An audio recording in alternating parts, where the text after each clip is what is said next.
Fala galera, mais um episódio do JC na Veia Podcast e hoje eu tô aqui com meu amigo, meu ex-professor Ayudes Diniz, que eu vou chamar de Yu durante o papo aqui.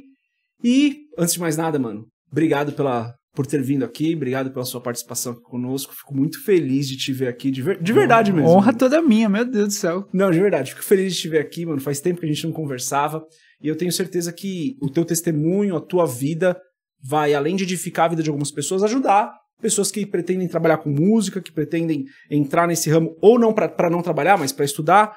Mas antes da gente começar, se apresenta pra galera, conta um pouco quem é você. Beleza.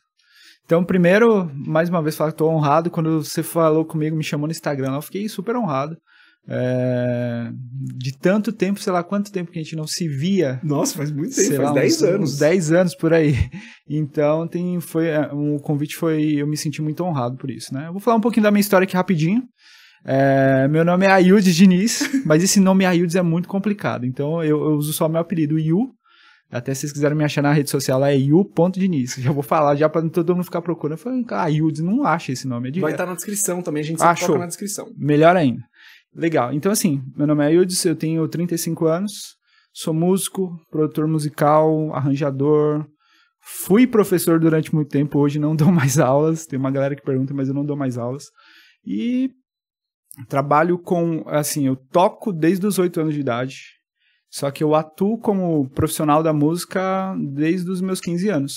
Com 15 anos que eu comecei a dar aula, comecei a tocar, ganhar um cachezinho ali, e acabou virando profissão, assim, algo que era despretensioso, que eu comecei a tocar na igreja com 10 anos, virou profissão, né? Eu não imaginei isso, não era uma coisa que eu sonhava, não era uma coisa que eu almejava, só que Deus tem os planos dele, né?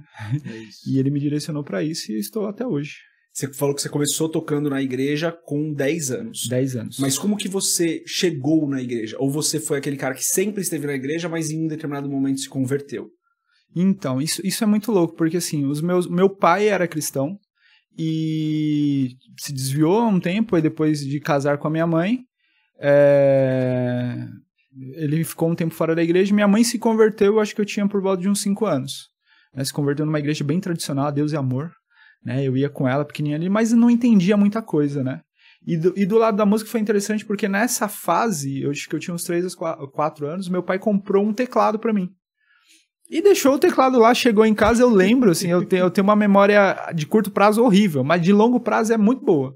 Então eu lembro que eu tinha por volta de uns 3, 4 anos, eu vi meu pai chegando em casa com um negócio, com umas teclas, todo colorido. E o que eu fazia? Eu ficava apertando os botões. Ele não falou o que era e só deixou lá. Desligado. Não, deixou ligado lá e ele falou, liga aqui e tal. Aí eu, tá bom, aí ficava apertando e tudo mais. Pra você ver como é a relação do dinheiro, né? A casa que a gente mora hoje, o meu pai comprou o terreno dando esse teclado. Ô louco, não, é sacanagem. Que teclado que era esse, cara? Assim, ele deu o teclado, uma TV e mais um dinheiro. Foi assim a compra, era quase um escambo, né? Essa troca. Mas você lembra que teclado que era? Ah, não tenho a mínima ideia, cara. Não tenho a mínima ideia, assim. Eu lembro das cores e tal, mas o que marca que era, não tenho a mínima ideia. Enfim, aí ele viu que eu e o meu irmão ficamos muito tristes, que era uma diversão pra gente. Aí o que ele fez? Comprou um violão. Só que ele fez a mesma coisa, ele comprou o violão e deixou lá em cima da mesa e falou assim, ó, tá o violão aí. E a gente não sabia o que era, enfim, o violão ficou em cima do guarda-roupa durante muito tempo. Quando definitivamente mudamos pra essa casa, eu tinha 8 anos e eu lembro que eu tava na janela de casa e eu vi o meu vizinho em cima da laje dele tocando violão. Assim, eu não pensei 2 vezes. Eu falei, mãe, onde tá aquele violão? Ela falou, o violão tá em cima do guarda-roupa. Eu falei, pega lá pra mim. Aí eu peguei, saí de casa, fui lá na porta dele, bati palma. Falei, mano, me ensina a tocar isso aqui. Literalmente assim. Na cara de pau. Eu não sabia o nome dele, eu sabia que ele era meu vizinho e eu falei, mano, você vai me ensinar. Meu irmão foi junto comigo e nessa época começou a minha história com a música. Meus pais já da igreja, a gente ia pra igreja, mas não tinha relacionamento nenhum com música nesse sentido. Eu só, quando acabava o culto, como toda criança, eu ficava lá perto dos instrumentos. E foi aí que eu comecei a tocar. E meu irmão, como foi comigo, meu irmão nunca tinha despontado nenhum desejo. Ele aprendeu a tocar primeiro que eu. Depois eu aprendi a tocar. Ele começou indo pra igreja primeiro, né? Que ele era mais velho, ele é 5 anos mais velho do que eu. Então ele começou a tocar na igreja primeiro e depois eu ia acompanhando. Isso na Deus é Amor. Não, isso a gente... eu pulei essa parte. Minha mãe, quando a gente mudou pra esse lugar que a gente mora até hoje, não tinha Deus é Amor. Tinha a Assembleia. Uhum. E a gente foi pra Assembleia. Eu fiquei 20 anos na Assembleia. A Assembleia foi uma grande escola musical pra mim e escola ministerial em relação à minha base, sabe? Sim, sim. E então, aí ele começou a ir pra igreja tocar e tudo mais, e eu acompanhava. Só que assim, já tinha guitarrista na igreja, já tinha violão. O que sobrou? Eu falei, eu quero tocar teclado de novo, né? E nessa época era muito louco, porque assim, a gente ia pra igreja, mas o nosso repertório de estudo não era nem nada, não tinha nada a ver com louvor. Eu aprendi a tocar com revistinha, gente. Sim, sabe, aquelas revistinhas do Raul Seixas. Nossa, eu tocava o repertório do Raul Seixas todo no violão. Depois, graças a Deus, me converti. Mas aí, ele indo pra igreja, aí eu falei pro meu pai, eu queria voltar a tocar teclado. Aí meu pai foi lá na famigerada Galeria Pajé. Sim. E comprou um Cásiozinho pra mim, né? E eu voltei a tocar ali, né? Fui num amigo nosso que era dessa igreja já, que tocava teclado. Ele me ensinou a fazer os famosos pés de galinha. Sim. Né, ali, e fui tocando na igreja, né? Só que o que aconteceu? Eu era muito ruim, assim. Acho que Deus falou assim pra mim, ainda não é o seu tempo de tocar teclado, né? E eu fiquei nessa questão de não desenvolver. Eu falei, meu Senhor Jesus Cristo, eu estudava, assim. A gente era de uma família muito simples, né? Então, meus pais não tinham condição de pagar uma aula pra mim, então eu tinha que estudar sozinho e tudo mais. Só que o que aconteceu? E não tinha recurso naquela época. Não tinha internet, não tinha Google, não tinha internet. Gente, eu tirava música na fita cassete. Passava o dia inteiro. Logo quando eu não ficava na cassete, era no rádio. Ficava o dia inteiro ouvindo a rádio ali. Nossa, essa música eu vou tocar. Então eu esperava, gravava na fita. Gente, pros mais jovens, dava pra gravar a fita. Não, os mais jovens, eles não sabem o que é o rádio. É verdade, isso é verdade. Eles não sabem o que é MFM. Tem uma parada que é você ligar o rádio e sintonizar uma estação que vai estar tocando uma música qualquer que você não controla. Você não pode escolher a música. Ela só vai. Você segue a vida com a música ali.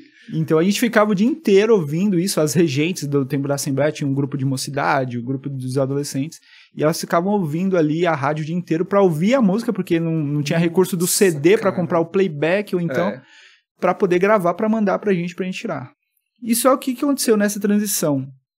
A igreja estava sem contrabaixista. Como eu tocava violão, eu sabia onde eram as notas. E um dia eu estava no ensaio lá, que eu fui ver meu irmão tocar, e o baixista não foi. E meu irmão falou assim, você não toca baixo? Toca essa música lá. Nesse dia eu virei baixista. Nesse dia eu virei baixista. Seu irmão tocava o quê? Meu irmão tocava violão e guitarra. Né? Boa. Aí nesse dia eu virei baixista, eu tinha 11 anos. Eu comecei a tocar. O baixo era mais pesado que você. Nossa, o baixo era maior do que eu, né? Tanto que eu não carregava o baixo. Eu já parecia superstar, assim, porque eu entrava na igreja com os outros carregando meu instrumento, porque eu não conseguia carregar. Eu era muito pequeno, eu era muito frágilzinho, muito fraquinho. Enfim, toquei contrabaixo durante 4 anos. Assim, foi um tempo que eu desenvolvi muito bem musicalmente. Parece que foi um tempo determinado. Uhum. Toquei violão, já tocava violão bem. Teclado não fui tão bem.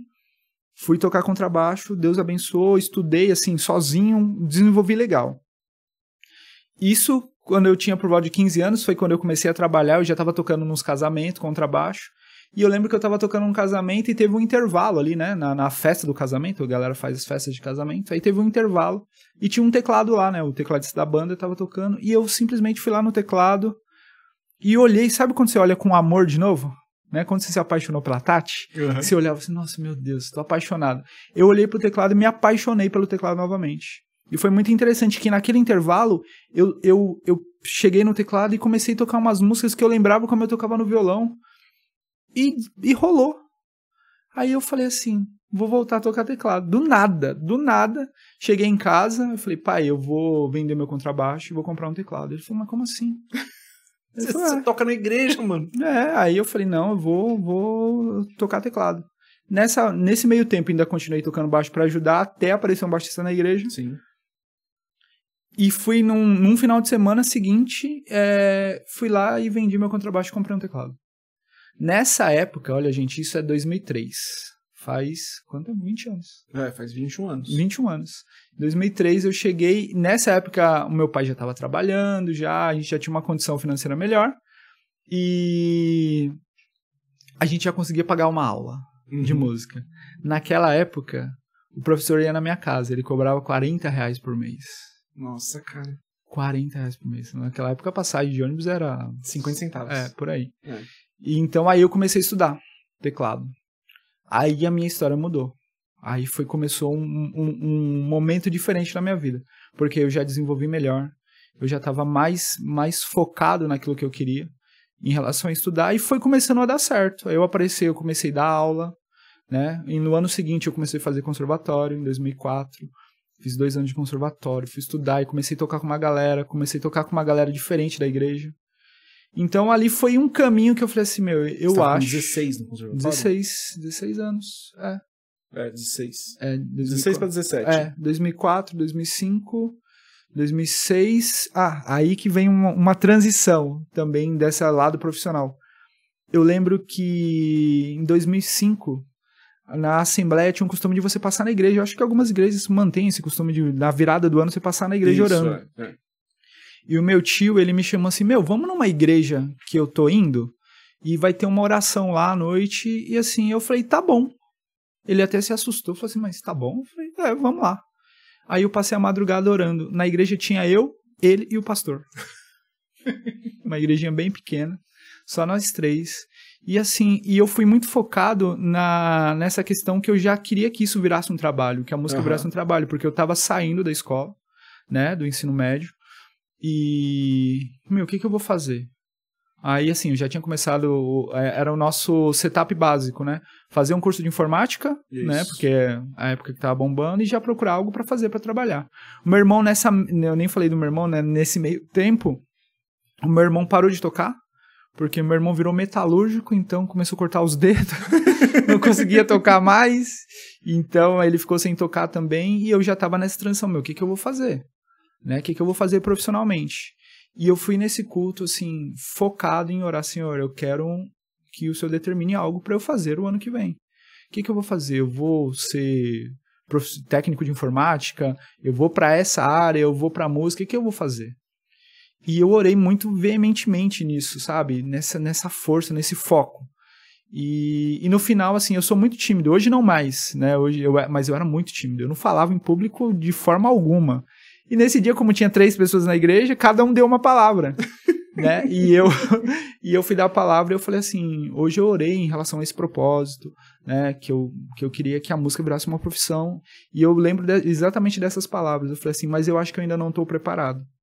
Isso eu já estava estudando desde 2013, eu já estava uns 3 anos estudando, né? 2 anos estudando. Eu comecei... 2 anos no conservatório. Isso, no conservatório. Sem contar as aulas particulares, sem contar... o tempo de experiência. O estudo por si próprio. O autodidata e tudo Isso. mais. Então já era uma jornadinha, assim, né? E eu orei nisso, né? E aí, acabou ali, né, aquele momento de oração e tal, a gente se despediu, e o pastor da igreja falou assim pra mim, ele falou assim, você tá preocupado, né? Eu falei, realmente, estou muito preocupado. Ele falou, mas Deus manda te dizer que você tá preparado, você não precisa estar mais preparado. E enfim, fui pra casa, passou o tempo, aí vem a história do Verbo Vivo na minha vida, né? Porque eu conheci o Marcelo, que lembro. Que eu chamo ele carinhosamente de tiozinho, e a gente tinha um amigo em comum, que esse meu amigo em comum me falava muito do Marcelo e falava muito de mim pro Marcelo. E eu fui tocar no casamento desse amigo, né? Na verdade eu não fui tocar, eu fui ser padrinho, né? E lá no meio do caminho ele falou, toca lá, sabe? Malandramente. O ruim de ser música é isso, justamente. Vai ter uma festa lá em casa, vai lá e tal, vai ser legal. Mas leva o violão, é sempre assim. Não, mas isso é válido para outras profissões. Eu, como da área da informática, qualquer lugar que eu vá, eu tenho que arrumar um computador, formatar um celular, arrumar uma rede, não tem o que fazer. Já tá no setup, já tá embutido. Aí, beleza, cheguei lá e foi muito interessante, quando você tá com foco na cabeça, né?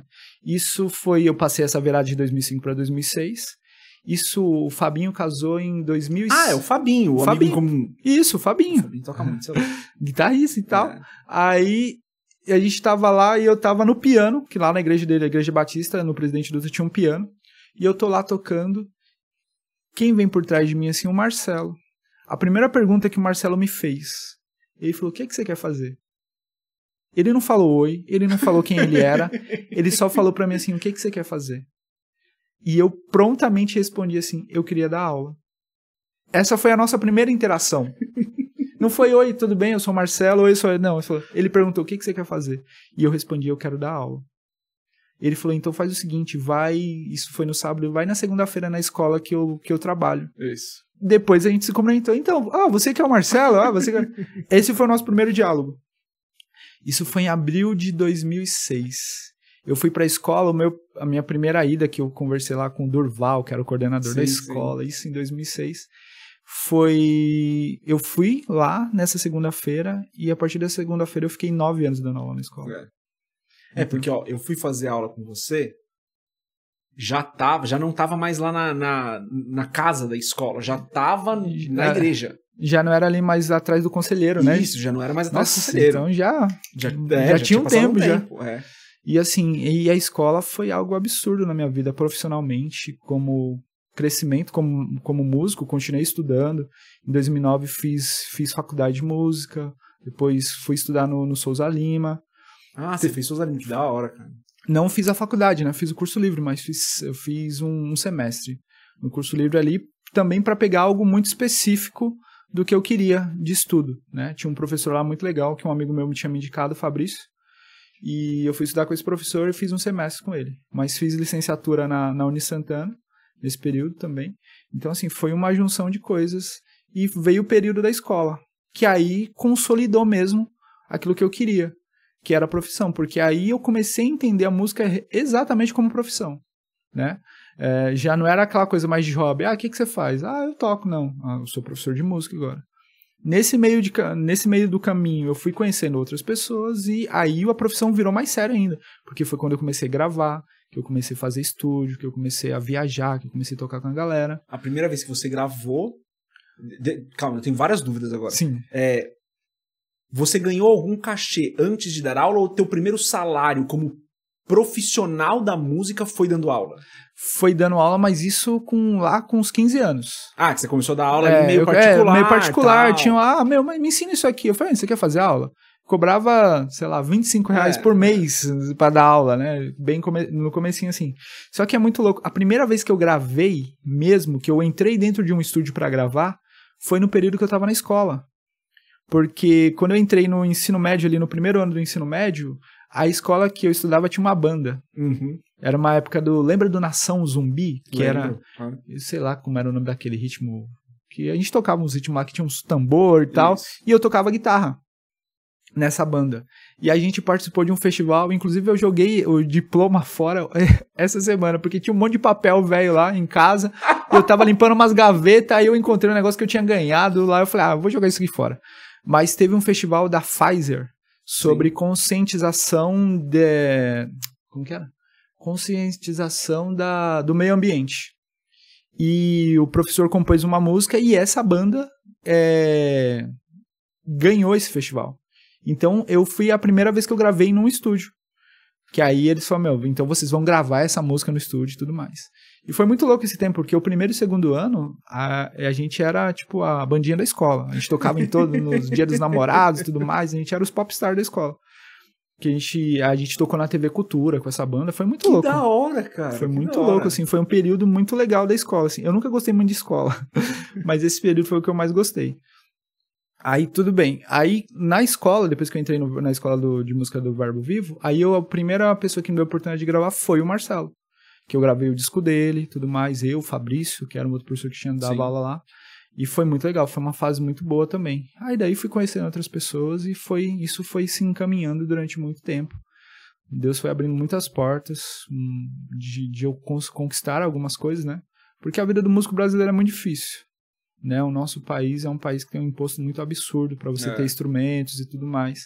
E Deus foi abrindo portas assim incríveis para eu conquistar algumas coisas, né? Durante todo esse tempo, assim, durante todo esse período. Você viu uma parada que você falou que me chamou muita atenção, cara, que eu tô até agora preso nela. Você falou assim, estava no casamento, tocava baixo na igreja, tava tocando baixo, seu negócio era baixo, já tinha passado pelo violão, tinha passado pelo teclado, mas tava tocando baixo. E daí você ali foi, tipo, tocou o teclado e falou, cara, aí rolou. Deu match. Não é uma parada muito normal, cara. Tipo, você atribui isso ao quê? Você atribui isso, cara, não, eu já tinha estudado muito e muita coisa tinha ficado. Você atribui cara, eu comecei muito cedo e quando você começa mais cedo é mais fácil de você guardar as coisas. Ou você fala, cara, não, realmente tem pessoas que têm uma predisposição musical e uma facilidade muito maior do que outras. Por que eu tô perguntando isso? Porque, cara, eu fiz aula de teclado e, mano, é claro que eu sei fazer um básico do básico do básico, mas, cara, não me põe pra tocar teclado, tá ligado? Não tem como, não tem condições. Então eu olho pra mim, olho pra você, olho pro Wesley, tá ligado? Que o Wesley tá lá até hoje, Sim, né? O Wesley então, tá lá até hoje. Cara, parece uma facilidade, sabe? Daí você tava falando dessa parada do casamento e eu falei, mano, não é possível, cara. Deve ter alguma coisa genética, não tem como. O que você atribui a essa facilidade? Mas isso é um negócio muito louco, assim, né? O meu professor da faculdade, o professor Celso Leal, ele falava que a gente nasceu com habilidades inatas, né? Habilidades que já estão na gente. Eu tenho dificuldades musicais também. Algumas mais, outras menos. Mas, por exemplo, você falou que é de informática. Eu fiz o curso de informática lá, o hardware, 2000 não sei o que, internet, Explorer. Cara, eu não sei nada disso. E eu estudei. Mas é a parada, tipo, eu vivo isso do mundo de informática, cara, desde sempre. Desde os meus 6 anos de idade. Você já tinha contato com isso? Eu tinha contato. Então, assim, foi a vida inteira tendo contato com essa parada. Então, pra mim, hoje, mesmo áreas que não são a minha especialidade, então eu vou fazer um paralelo com você. Mesmo que você tivesse que tocar, sei lá, gaita, você ia ter uma noção, mais ou menos, e não ia ser eu tocando gaita. Sim. É a mesma coisa, cara. Esses dias eu tive que mexer no hardware, que não é uma parada que é muito a minha praia. Mas, cara, eu desmonto, monto, faço tudo o que precisar, porque eu... Cara, desde que eu me entendo por gente, eu faço isso. Você acha que é uma habilidade inata, como Sim. o senhor falou, ou é uma parada que, cara... Desde cedo eu comecei com isso, sabe? Tem uns aspectos dessa coisa inata, que já vem com uma determinada habilidade, já vem com uma determinada facilidade, do que a relação de simplesmente você estar presente, né, com aquilo. É igual a informática, eu também, hoje eu mexo com o computador, eu uso, por exemplo, eu não uso Windows, eu uso Mac, desde 2009. Então, assim, eu me lido muito bem com aquilo, só que você fala assim, entra em tal passo, eu falo, eu não sei, isso aí já é um lugar que eu não sei, agora... Toca esse teclado aqui. Não, isso aqui é a minha área. Né? Então, assim, tem uma habilidade inata em relação a isso. E isso eu entendo. As pessoas falam como dom. Eu sei que há uma parte do dom também. Claro. E eu até... O meu grande mentor foi o Alexandre Malaquias. Alexandre Malaquias é o compositor das músicas do Paulo César Baruch, aquela... Dependo de Ti, Jardim da Inocência. E ele foi o meu mentor. A gente caminhou juntos 6 anos. Jardim da Inocência é linda essa música. Linda demais essa música, cara. E a gente caminhou juntos 6 anos. A gente era da mesma igreja e ele me ensinou muita coisa. Muita coisa. E ele tem um aspecto para falar sobre dom muito interessante. Ele não fala sobre dom dado.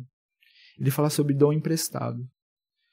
E por que eu acho isso tão bonito? Porque assim, quando alguém te dá alguma coisa...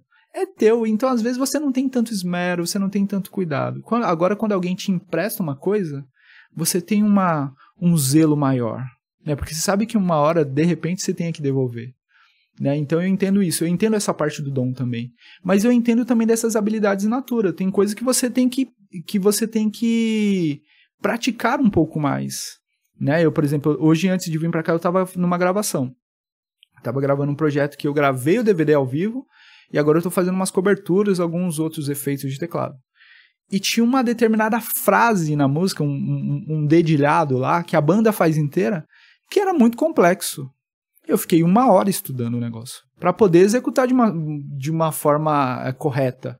Então, assim, há dificuldades também, né? Então, assim, tem a habilidade inata, que já tá com você, né? Aquilo já tá desenvolvido para você. E tem coisas que simplesmente... são mais difíceis, né? Mas essa questão dos outros instrumentos, eu acho que foi a minha conexão em estar perto deles. Ah, sim, facilita muito, né? Eu tenho amigos, assim, exímios músicos, assim, os caras que você fala, mas esse cara é um gênio. Você fala assim, mas é músico. Dá uma bateria pra ele. O cara não sabe segurar na baqueta, ele não sabe, ele cai do banco, sabe? Porque ele não tem coordenação motora. Só que o cara é um guitarrista absurdo. Sim. Eu tenho um outro amigo que ele toca violão pra caramba, assim, absurdo. Só que ele não consegue tocar e cantar. Sim. Ao mesmo tempo. Eu falo assim, toca. Nossa, ele toca pra caramba. Agora toca e canta. Não sai. Você fala, meu, que coisa absurda, né? Aí você vê que eu tenho lá na igreja que eu era, tinha um garotinho de 8 anos lá, que se você fechar o olho, você fala, mano, é um adulto tocando. De tão bem que ele toca. Bem, preciso, com força. Que é mais difícil para uma criança de 8 anos. Para uma criança, assim, a questão da força, da habilidade, da pressão ali do começo ao fim. E você vê, às vezes você não consegue nem enxergar ele na bateria, porque ele é muito pequenininho, a bateria é grande. E você fala, mano, mas quem tá tocando? Aí você olha assim, é um menininho, entendeu? Então tem coisas que a gente não consegue explicar, sabe? A gente não consegue entender esse caminho, né? Há uns mistérios de Deus aí nesse meio do caminho. Mas assim, tudo é praticável. É que para algumas pessoas talvez dê muito mais trabalho. Porque a habilidade inata dela não é para aquele determinado assunto, né? Mas de repente o cara é um exímio programador, por exemplo, né? O cara tem uma habilidade para programar ali um site e tudo mais que você não entende. Toca esse violão aqui, o cara não consegue segurar no braço do violão. Então é um negócio muito louco, assim. Você falou essa de tocar e cantar, que tem gente que não consegue, né? Cara, é engraçado, porque eu toco violão, eu não sou músico, mas eu toco violão suficiente para tocar aqui na célula, para arranhar. Eu canto muito mal, então normalmente eu tento não cantar, porque eu canto muito mal.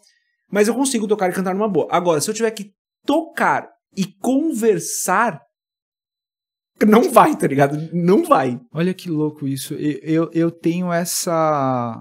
Eu não sei se é da convivência também com o instrumento. Violão é um instrumento que eu tenho muita paixão, né? Eu falo que é o instrumento da solidão, porque eu lembro quando eu era adolescente, eu chegava da escola por volta das 18 horas, e eu pegava o violão e segurava ele, eu ligava a TV e segurava o violão. Eu não tocava. Eu simplesmente, eu ia lá no meu quarto, pegava o violão e ficava segurando ele. Aí eu tô assistindo TV, aí de vez em quando eu tocava, então assim, depende do seu relacionamento com o instrumento, né? Pra mim, por exemplo, eu toco bateria também. Aí bateria... Você toca tudo, né? Porque eu vi um vídeo seu tocando guitarra e você... Ai, desculpe meus amigos guitarristas. Cara, você tá tocando muito, tá ligado? Eu falo, nossa, velho. Mas é justamente essa vivência, né? Com o instrumento. A bateria é o meu instrumento da diversão. Eu não toco profissionalmente com ninguém bateria. E é muito louco, porque tem um clipe de um cantor super famoso que eu tô tocando bateria. Não, agora fala quem é, ué. É o William Nascimento. Sim. É uma música dele e eu tô lá gravando, eu tô lá no clipe dele. Um amigo meu falou, você topa dublar lá o clipe? Eu falei, demorou. Aí montei uma bateria e toquei. Então acho que essa foi a minha única aparição como baterista na vida. Mas eu amo tocar bateria. Inclusive no meu Instagram tem alguns vídeos tocando bateria. Porque eu tava dando aula e os meus alunos de teclado faltavam, eu ia tocar bateria. Então assim, eu tenho instrumentos de fases, né? A bateria é meu instrumento da diversão. Quando eu tô estressado, quando eu quero me divertir, eu toco bateria. Quando eu estou sozinho, em um momento de solitude, eu pego o violão e toco. Quando eu quero expressar alguma coisa muito específica, eu toco piano. Né? Eu fiz até umas 2 semanas atrás, eu fiz um jejum. E eu me comprometi a postar tudo de uma música que falava comigo. Né? E foi muito legal os testemunhos que vieram depois dessas músicas, assim, a galera no meu direct falando assim, pô, mas essa música falou comigo, essa música aqui.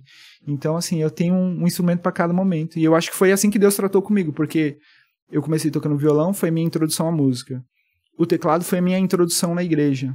O contrabaixo foi a minha fixação na igreja, né, na fase da adolescência, e o piano voltou a ser um instrumento de profissão. Depois que eu voltei a tocar teclado, foi quando as portas se abriram para realmente trabalhar. Tocar com um artista e tudo mais, e viver realmente do meu instrumento, da minha música. E como que foi essa transição de... E eu acho que vale a gente explorar isso, até pra gente talvez ajudar pessoas que pensam nisso. Como que foi a transição de... Ok, tô dando aula, é profissão, beleza, músico profissional. Pra, cara, agora eu vou tocar com uma galera... E vai ser um cachê talvez mais relevante aqui, e vou fazer uma turnê, e vou... Como que foi acontecendo essa transição? É muito louco que eu trabalhei, depois eu vou até contar sobre isso de uma outra parte do meu testemunho, eu nunca tinha trabalhado com outra coisa. Eu sempre fui músico, né? Eu vim trabalhar, tem muita gente que começa com outras profissões, depois ele entra na profissão de músico. Eu sempre fui músico. E foi muito louco porque a música, ela existe um network muito grande. Às vezes você vê um músico que, assim, o cara não é nem tão excelente, mas ele tá trabalhando com todo mundo. Aí você fala assim, mas por quê? Porque o cara tem um bom relacionamento, né? E a música é um negócio muito louco, porque ela trabalha uma coisa no ser humano que é muito difícil, que é o ego. Então, assim, musicalmente é muito difícil você lidar com determinadas pessoas. Então, assim, no decorrer da minha carreira foi o quê? Foi network. Foi conhecendo pessoas, trabalhando corretamente, é claro, né? Sendo um exímio músico naquilo que era me proposto a fazer. Mas o network, então, assim, primeiro veio o lance da gravação com o Marcelo, que era meu amigo e deu um voto de confiança em mim para gravar o disco dele. Lá eu conheci o Fernando Martins, que é um produtor. O Fernando Martins me viu tocando, gostou, me indicou para outro trabalho. Aí eu conheci o Vitor, que era tecladista do KLB na época. Nossa, caraca, que da hora. Aí o Vitor me vendeu um teclado, sabe? Então o caminho foi assim, né? Assim, eu agrego muito Deus em tudo que eu vivi, né? Eu sempre pedi as decisões. Eu falei, Senhor, eu vou por esse caminho? Todas as vezes que eu tomei as minhas próprias decisões, deu tudo errado, né? Então, quando eu deixei Deus ir na frente, as coisas aconteceram. Então, eu entendo que esse caminho, tanto desde quando foi essa primeira conversa com o Marcelo, dele chegar pra mim e falar assim, o que você quer fazer? E eu respondi, eu quero fazer isso, né? Foi ali o caminho que foi trilhado nisso. Eu, assim, particularmente, eu dei aula durante muito tempo. Só que dar aula nunca foi meu foco. Eu sempre gostei de tocar. Eu gosto de ensinar, eu gosto de sentar e falar sobre música, né?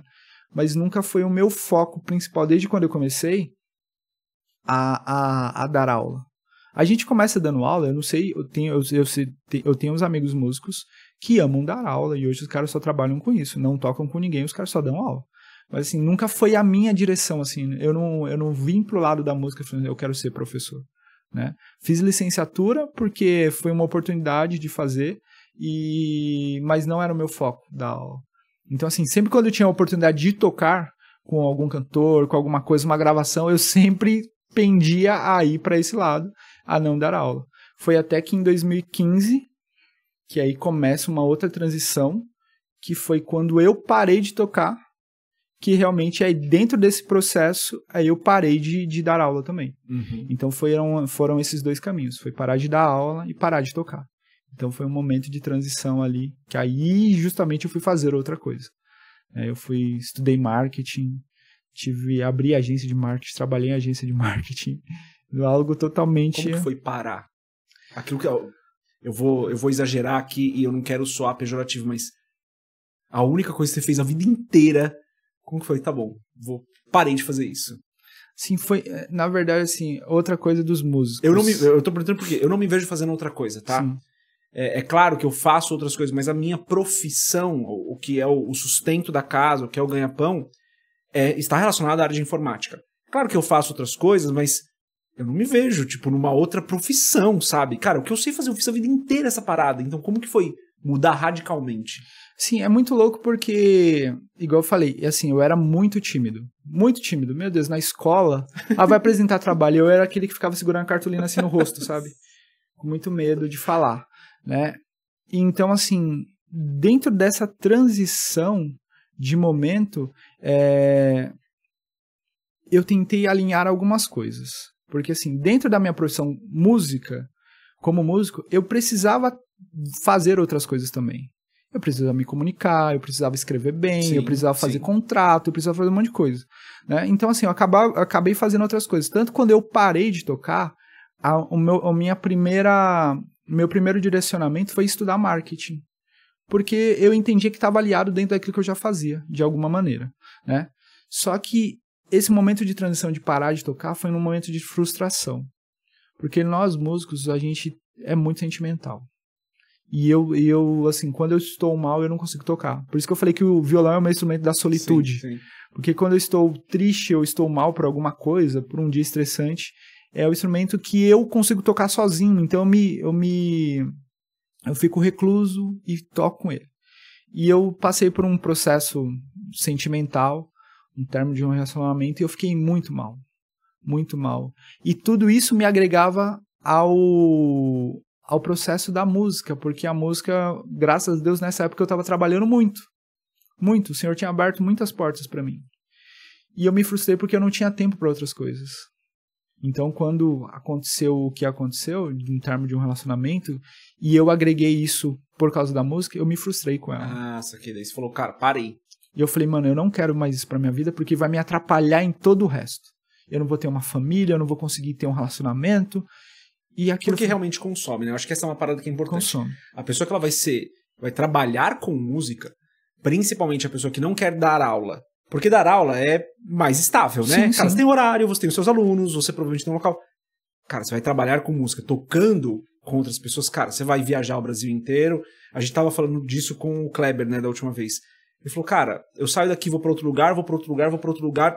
Não para, cara. Então, realmente, tem que levar isso, tem que colocar isso na conta. Isso. E consome no sentido não só externo, mas interno também, porque você tem que estudar. A música é um negócio, se você ficar um dia sem tocar, não funciona.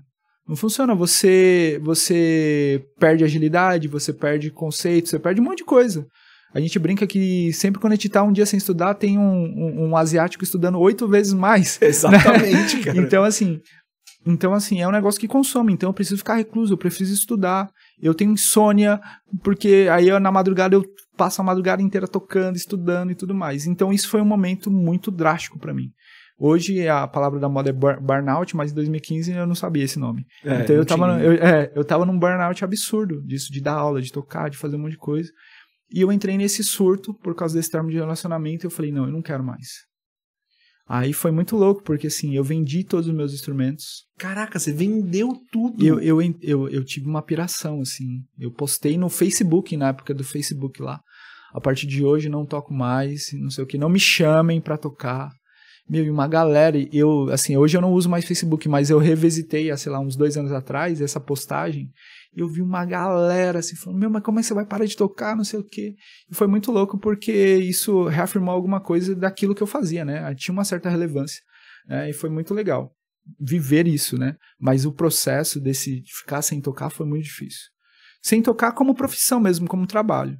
A vivência com marketing foi boa, porque eu aprendi uma outra profissão, fiz uma outra faculdade, me abriu outras portas também. Foi um momento de transição também muito legal. Conheci novas pessoas.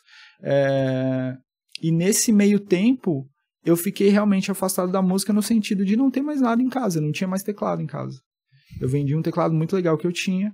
Comprei outro, mas fiquei 1 mês com ele. E me frustrei também, não quero mais. E vendi. Vendi tudo. E fiquei nesse processo. Foi difícil, porque eu sempre amei a música. Né? O Senhor me entregou isso, não foi algo que só eu pedi, foi algo que foi me entregue, e eu rejeitei isso completamente.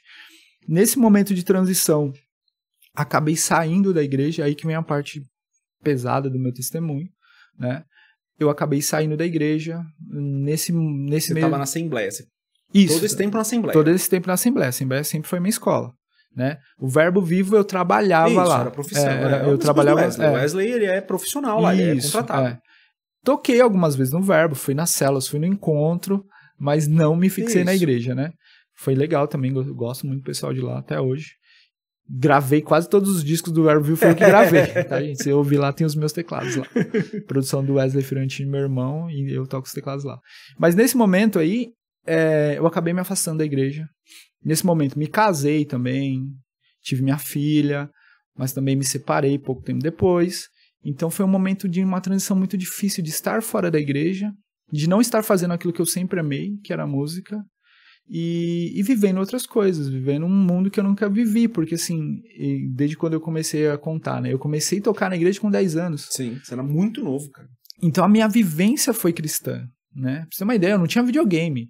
Sabe, eu era música e igreja, sabe, a minha vida inteira. E depois de mais velho, sei lá, 20, 28 anos, eu me vi longe de tudo aquilo que eu sempre fiz a minha vida inteira. Né? Então foi um momento de transição muito, muito difícil. Eu tive uma depressão muito profunda. É até forte falar isso, mas eu tentei me suicidar diversas vezes. Né? E teve um momento, assim, desse processo muito louco, que foi um dia eu falei, eu não volto mais para casa. Eu simplesmente saí, eu já tinha me separado, saí só com a chave do meu carro e o meu cartão e minha habilitação. Falei, não volto mais para casa. Só que assim, eu ainda tinha um sentimento pulsante sobre Deus na minha vida. E eu fui para uma praia assim num dia de semana, que é o sonho de todo mundo. Fui para lá e eu falei, hoje eu quero conversar contigo, a sós. Tava eu, o mar e o céu, e eu falei, e eu orei. E eu orei enquanto eu andava na praia, eu andei 14 horas. Caraca, velho. Eu andei de uma ponta de uma ilha até a outra, assim, orando, assim, fala comigo, me dá um sinal, me mostra, ou me explica por que tá acontecendo tudo isso na minha vida. Sim, eu sempre fui... Eu não fui santo, mas sempre fui muito correto em relação à igreja, em relação àquilo que eu vivia, sabe? De tudo que aconteceu, casei e tudo mais, e minha vida desmoronou. E eu queria entender isso. Queria entender de uma forma muito sincera. E eu não ouvia nada. E eu fiquei nesse tempo todo. Foi pior que eu tive que ir pra praia e voltar, porque meu carro tava do outro lado. E aí eu entrei nessa vibe, eu falei assim, beleza, você não falou comigo? Então a partir de hoje eu não falo mais com você. Olha que louco isso, olha que... Entrou na rebeldia. Idiota, né? Idiota. Deus falando, calma que o seu tá guardado. e aí eu fui viver um mundo terrível. Eu fui viver um mundo assim que eu nunca imaginei. Sabe? Eu nunca imaginei viver o que eu vivi. Nesse, sei lá, foram 8 meses de uma loucura absurda, assim. Que eu não reconheço a pessoa que eu fui. Só que Deus tem a forma dele de trabalhar, né? E dentro desse meio tempo é muito louco, o Verbo Vivo entrou na minha vida de novo, de algumas formas. O Alexandre Aposan, não sei se vocês conhecem, ex-batera da Oficina G3, hoje baterista do Renascer Praise. Eu conheci o Alexandre em 2014 porque eu faço transcrições de arranjos. E eu tinha um amigo meu que produzia e eu fazia essas transcrições, né? Que é passar o que está sendo tocado para o papel, para uma partitura. O Alexandre lê muito bem. E eu fiz isso e ele falou, o Ale vai gravar em tal estúdio, você não quer ir lá? Porque eu só vi o Alexandre tocando com Baruch e tudo mais, o cara, pra mim, eu era fanzaço. E eu falei, beleza, eu vou lá. Isso em 2014. Fui lá, a gente passou o dia juntos, almoçamos juntos, trocamos ideia, beleza. Nunca mais falei com o Alexandre. Assim, nem rede social, nem nada. Passaram-se 4 anos, em 2018, quem vai dar um workshop de bateria no Verbo Vivo? Alexandre Aposan. Nesse dia eu ia fazer outra coisa. Eu ia sair, sei lá, eu ia pra uma balada, sei lá pra onde que eu ia. Porque eu tava fora da igreja, tava nessa fase bagunçada da vida. E me deram um bolo. A menina que ia sair comigo falou, não vai dar mais. Aí eu liguei pro Wesley e falei, mano, tem como eu ir no workshop aí? Mas eu não quero pagar ingresso. Porque tinha um ingresso. Ele falou, não, mano, pode chegar. Quando eu cheguei no Verbo Vivo, lá numa sala, acho que é a sala do Galera Santa, né? O Alexandre me viu. Só que o Alexandre me viu, ele não viu o Ayudes. Ele viu uma pessoa que parecia que era um amigo dele que ele não via há muito tempo. O Alexandre já veio do outro lado gritando, e aí, mano, como é que você tá, que não sei o quê? E assim, eu fiquei constrangido, porque assim, falei, eu não conheço ele desse jeito, sabe? Eu fiquei assustado. E o pessoal que tava em volta, assim, o pessoal falou, mas você conhece ele? Sabe? Parecia uma cena de filme, assim, mas você conhece ele? Eu falei, parece que sim, né? Parece que sim. Se ele veio e me abraçou. Naquele dia, a gente estreitou um laço que eu não imaginava. A gente ficou, não, você vai ficar aqui no workshop, fica aqui do meu lado, trocamos ideia, jantamos juntos ali, não, você tem que ir lá no estúdio. Eu falei, tá bom, beleza, né? Isso foi numa segunda-feira. Na sexta-feira, o Alexandre me manda uma mensagem no WhatsApp. A primeira pergunta que eu fiz pra ele foi, quem te passou meu WhatsApp? Sabe, porque eu não tava acreditando nisso tudo. Sim, eu falei, mas eu tô fora da música. Porque, tipo, é o Aposan, né, cara? É o Alexandre Aposan. É o Alexandre Aposan, cara, não é qualquer um, né? É o cara que, o cara é uma história musical, assim, sabe? Absurdo, eu só vi o cara pelo YouTube e na Expo Music que eu fui uma vez. Beleza. O Alexandre fala assim, escreve um arranjo pra mim. Assim, do nada. Eu não tinha teclado. Aí eu falei, tá bom. Né? Aí, beleza. Aí liguei pro amigo meu que mora na região. Eu falei, mano, empresta seu teclado. Porque apareceu um negócio aqui e eu vou fazer. Naquele dia, assim, eu fazia, sei lá, 1 ano e meio que eu não tocava o teclado. E eu sentei, a única coisa que me sobrou foi o meu MacBook. Uhum. Das coisas que eu tinha, monitor, inclusive, eu vendi para uma tecladista, Mari Jacinto, que toca com a Ana Vitória. Assim, e olha que louco, foi muito coisa de Deus, porque a Mari mora em Jaú e eu moro em Guarulhos. E eu postei no Instagram e ela me chamou e falou, legal, você tá vendendo? Porque eu conhecia ela já. E ela falou, mas como é que a gente vai fazer pra se entregar isso aí? Eu falei, Maria, eu tô em Guarulhos. Ela falou, em que lugar de Guarulhos você tá? Eu falei, moro, teoricamente, próximo ao aeroporto. Ela falou, você não é possível. Tem uma amiga minha hoje aí do lado do aeroporto. Eu falei, então é justamente pra eu vender. Eu vou puxar um adendo rapidinho dessa época que eu parei de tocar. Eu ia fazer meu último show, era a minha despedida, em Minas. E a gente tava aqui em Guarulhos e a gente tava indo pra Minas de carro. Né? Esse era o meu último show, assim. O meu teclado já tava vendido. Você tava com quem? Tava eu, o Elias Caju, não sei se você conhece ele, e o Anderson Silvério, que eram professores da escola também. Sim. E a gente tava indo pra Minas, pra Varginha, que é a cidade que o Anderson morava. A gente ia ter um show lá. E a gente foi de carro. E o meu teclado já tava vendido. Eu ia só tocar nesse show, quando eu voltasse e já entregar pra pessoa que comprou. E olha que louco. No meio do caminho o carro quebrou. A gente não foi pro show. A gente teve prejuízo de gasolina que a gente já tinha colocado, porque o contratante ia pagar tudo. A gente teve que pagar o guincho, ainda teve que pagar o conserto do carro, que o carro não era nosso. Na minha cabeça eu falei, beleza, Deus, eu entendi. Não é pra eu tocar mais. Aí, voltando agora. Aí peguei esse teclado emprestado, gravei o arranjo, mandei pra ele. Nossa, ele adorou o arranjo. Ele adorou, assim. E nessa fase, assim, a minha agência tinha falido, eu tava sem grana, eu só tinha dinheiro pra pagar pensão, porque eu tava separado. Nossa, gente, era um negócio terrível, assim. Não saiam da igreja, não saiam dos caminhos do Senhor. Por mais que ele esteja em silêncio, mas ele tá trabalhando. Espera, tenha fé, creia, né? Beleza. Aí eu fiz o arranjo, não falei nada de valor, nada. Eu falei, mano, eu vou fazer, pô. É o Alexandre, tá vendo? Uma baita oportunidade. É uma que tá pedindo, cara. Você não Aí eu mandei pra ele. Ele falou assim, mano, o que você vai fazer amanhã?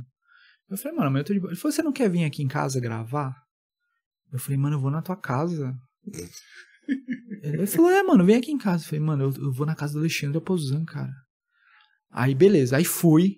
Lá me recebeu super bem, ele, a esposa dele, a Aline e tal. Aí gravamos, porque o estúdio dele é na casa dele, gravamos. Aí ele falou assim, pô, ia ficar legal botar um baixo aqui, né? Eu falei, você tem baixo aí? Olha a história.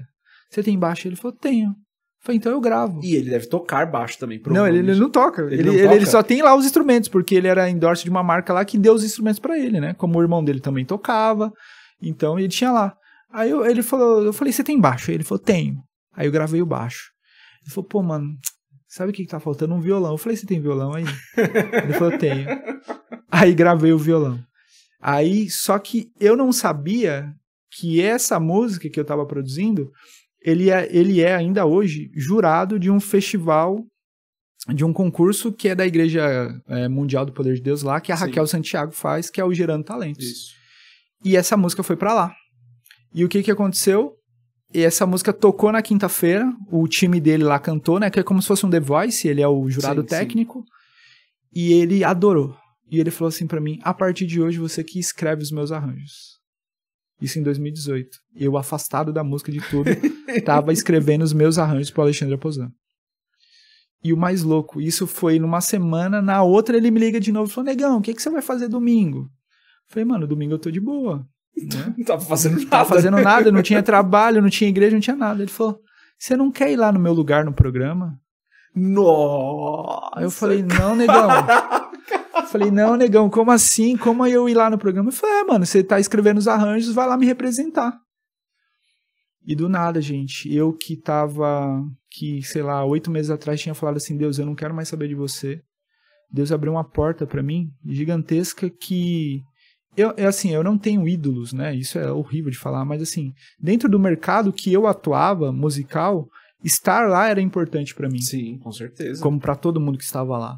De repente eu tava num canal de TV, do lado dos maiores produtores de música gospel de São Paulo, do Brasil, né? O Juninho Camilo, o Ed Oliver, o Everson Menezes, tava uma galera lá, e eu lá.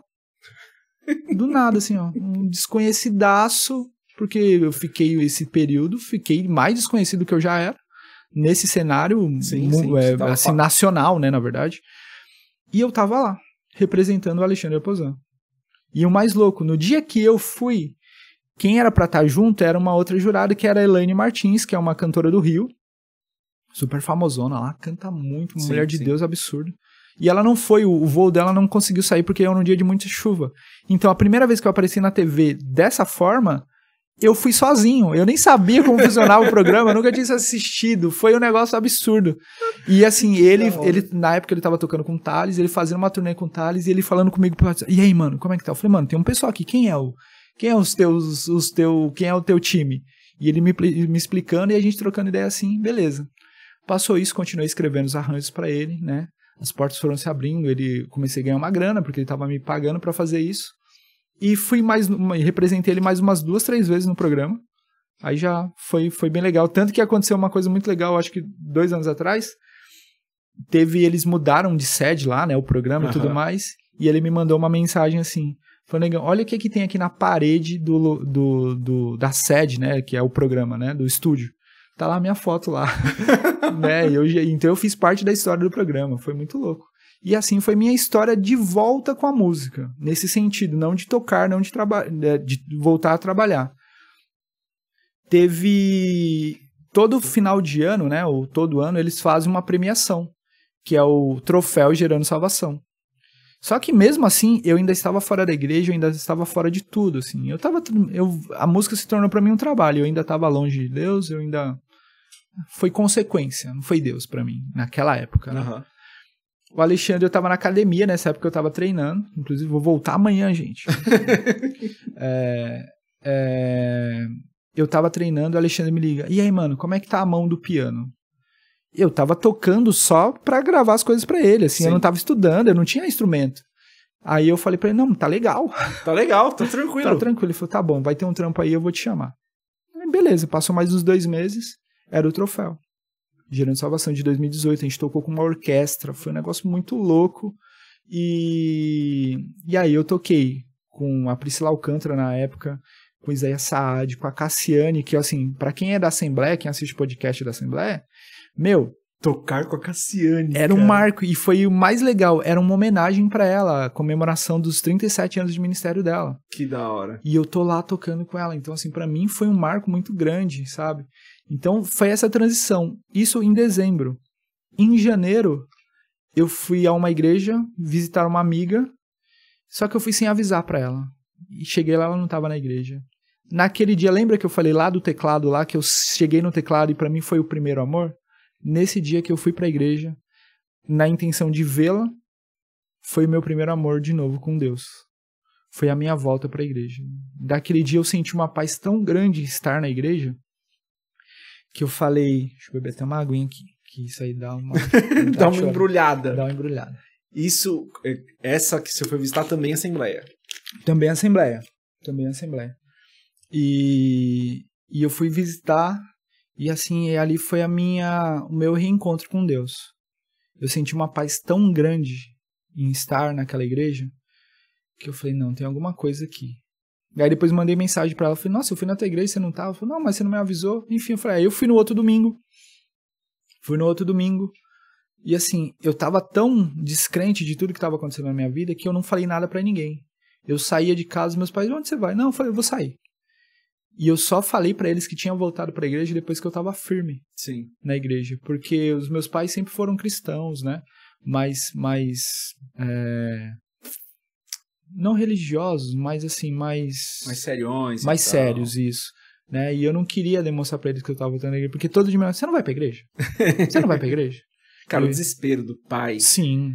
O desespero deles ao ver que o filho não está indo na igreja depois de adulto, que é uma fase onde você já tá tomando suas decisões, você não tá mais tão emocionado. Cara, deve ser terrível, né? E assim, eu justamente, eu só voltei porque minha mãe ficava, vai pra igreja. Eu falei, eu não quero saber de igreja. Eu falava isso pra ela. Eu não quero mais pra igreja, não tem pra quê. E foi nesse momento de transição, e Deus foi falando comigo, assim, não diretamente. Ele foi falando comigo nas pequenas coisas. E foi aflorando o meu primeiro amor pra igreja. Só que o mais louco nessa transição de voltar pra igreja, eu ainda estava muito cético sobre muitas coisas. Sim. Eu sabia que era Deus que estava fazendo o trabalhar na minha vida, mas eu não estava dando braço a torcer. E ele falou, então tá bom. Naquele dia que você falou que não queria mais falar comigo, hoje eu vou falar com você querendo ou não. E eu ia tocar para essa minha amiga, e o pastor dela não me deixou tocar. Sabe, eu não sei porquê, eu não sei se ele me conhecia de alguma coisa e sabia que eu estava fora da igreja. Ele não deixou eu tocar para ela. Eu falei, mas mesmo assim eu vou no culto, né? Era um congresso de jovens. E chegou lá, tava tendo um pastor tava pregando, e culto de jovens o que Deus dá é livramento, né? É o que mais é profetizado.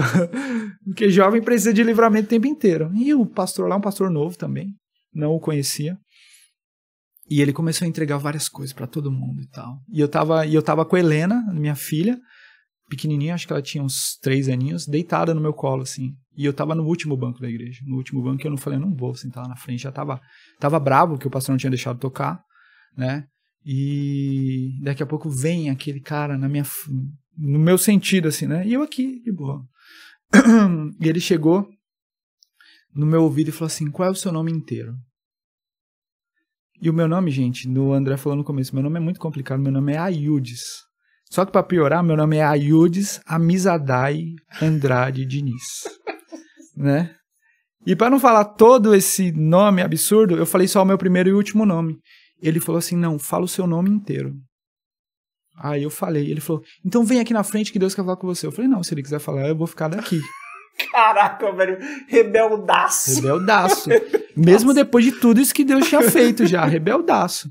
Eu falei, mano, eu não vou lá pra frente pra esse cara ficar falando coisa de mim. Não, e pior que tinha uma mulher do meu lado que ela falou, não, eu seguro sua filha. Eu falei, não, ela vai ficar aqui.